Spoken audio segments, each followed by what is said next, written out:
Now that we've looked under the hood at Pantheon's architecture, let's take a look at the developer workflow. When you create a site on Pantheon, you automatically get 3 environments: dev, test, and live. The live environment is pretty self-explanatory. That's where you point your live domain. It's where people actually visit your website, and content creators and editors are actively creating and editing content. This is where customers might be buying things from a store, leaving comments, or making donations. As a result, this is where your content lives. At any point, you can sync up your content from live to any other environment. And in this case, when we refer to content, we're talking about the database and the files. And when we say files, we really mean the content-related files like your images or PDFs. In addition to live, you also have a dev environment.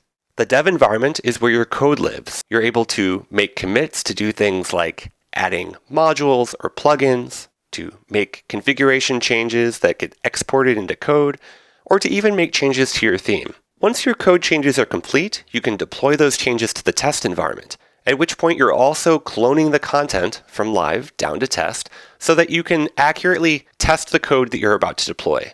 The whole point of the test environment is to give you a chance to verify that what you're about to introduce on live is not going to break anything. You don't want any surprises. Having the test environment there to test your code against your content is the way that you'll make sure that nothing is going to go wrong. The test environment is a great place to do automated testing, whether it's visual regression testing, load testing, behavior testing, or something else entirely. The test environment is also a great place to get final client approval for whatever changes you're about to push to the live site. The Pantheon dashboard allows you to interact with your site and move your code and content through this workflow by just clicking buttons. You don't have to know Git, you don't have to know code or anything like that. You just click buttons in the interface and your code and content is able to be synced up. Let's take a look at the Pantheon dashboard and see what this looks like in real life. Here we have a Drupal website called Needham Bikes. I can see that it's on the professional tier, and we're currently looking at the dev environment. My dev environment is currently in SFTP mode, which really means on-server development. When in SFTP mode, I'm able to make changes directly to code within the dev environment. How I change the code is up to me, but I could be connecting via an SFTP application. I could be connecting via the command line using a tool like Drush or WPCLI, or I could even be logging into my Drupal or WordPress website and making changes that cause the code to change. For example, triggering a module or plugin update. We don't currently have any code changes, so let's use the command line to add a new theme to our site. I'm going to write out a terminus command that's going to call Drush and download the adaptive theme. If you're not familiar or comfortable with the command line, that's okay. We're going to be talking more about terminus later on in the presentation. Now that the theme has been downloaded, I'm going to switch back to my dashboard and take a look. Already in the dashboard, we can see that it says we have 384 file changes ready to commit in the dev environment.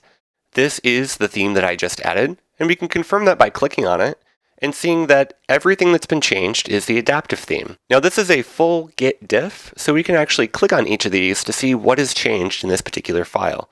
Alright, this all looks good, so let's write a commit message to save our work and prepare it to be deployed to the test environment. We go up here to add a commit message, and I'm going to type out adding the adaptive theme, and I'm going to click the commit button. So even though we made the change while in SFTP mode, we still benefit from Git. We still write a commit message that goes into the commit log so that everyone is able to benefit from version control. We can track who changed what file when.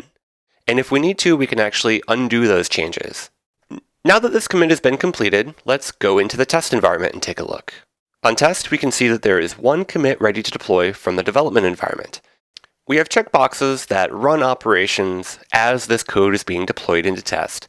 The first one runs update.php, which in Drupal goes through the database and updates it based on the modules that have changed. Not really relevant to what we're doing here, so that box is unchecked. We also have a checkbox to clear caches after pulling code. This is probably always a good idea. And the last one here is to pull files and database from the live environment. This is what will sync up our live content with what we have in test. This will drop the test database and the files directory and make it match exactly what's in live at this moment. We want to do that because we want to make sure that the tests that we're running are an accurate representation of what's going to happen before we actually deploy our code to live. Before we do that, let's write a quick deploy log message.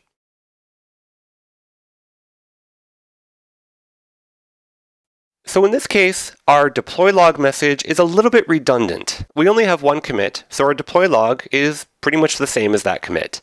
In many cases, your deploy will consist of multiple commits, so your deploy log message is meant to summarize all of these commits into what you're trying to accomplish. We can also take a look at the Workflows tab at the top, and we can see exactly what's happening, who's doing it, and how long ago this started. So we can see that I'm currently deploying code to test and cloning files from live, while also cloning the database from live. All right, now that that's complete, we can continue on to the live environment and take a look. It says that there is one commit ready to deploy from the test environment. Before we deploy this though, let's take a look at an automated test that we have running in the background. When we deploy to test, we have an automation script that automatically runs a performance test on our site. This helps us verify that whatever code we're writing isn't going to negatively affect our performance. Now that we've confirmed that our test has passed and we're confident that the change that we're making is not going to break our live site, we can make our deployment from the test environment into live. We have checkboxes that are similar to what we saw in test. We have the option to run update.php after pulling code, but that's not really relevant for what we're doing. We also have the option to clear caches after pulling code, which again is probably something we always want to do. I'm going to write a deploy log message, and I'm going to click deploy code from test to live. After a few seconds, our new code should be deployed to the live environment, and we'll be able to log in and actually see those changes on our live site. This was a demonstration of the dev, test, and live environment with a typical developer workflow. Pantheon makes it easy to make these commits in the dev environment, deploy them up to test, and deploy them up to live when it's all ready and you're confident that you're not going to break anything. We give you buttons to sync up your content, meaning your database and your files, down from live to test and back down to dev, so that you're developing against the most recent content changes you have in the live environment. DevTest Live is a workflow that's been around since long before Pantheon was a thing, but unfortunately it has a flaw. If you're actively developing in dev, it means that you can't accommodate any urgent changes that need to happen. For example, you might be adding a module or doing some custom theming in dev, and what do you do if a security update's released? Or what if the client reports an urgent bug on the site that needs to be fixed right away? If you have code in dev that is not ready to go live, your options are rather limited. You have to either commit your changes and hope that whatever you're pushing doesn't break anything, or comment out or even roll back the changes that you're trying to make so that you can take care of your urgent fixes more quickly. Either way, that puts you in a position where you're not able to respond to these changes as quickly as you'd like to. Because of this, we've created a new workflow and a new feature that we call Multidev. Join us in the next lesson to see Multidev in action.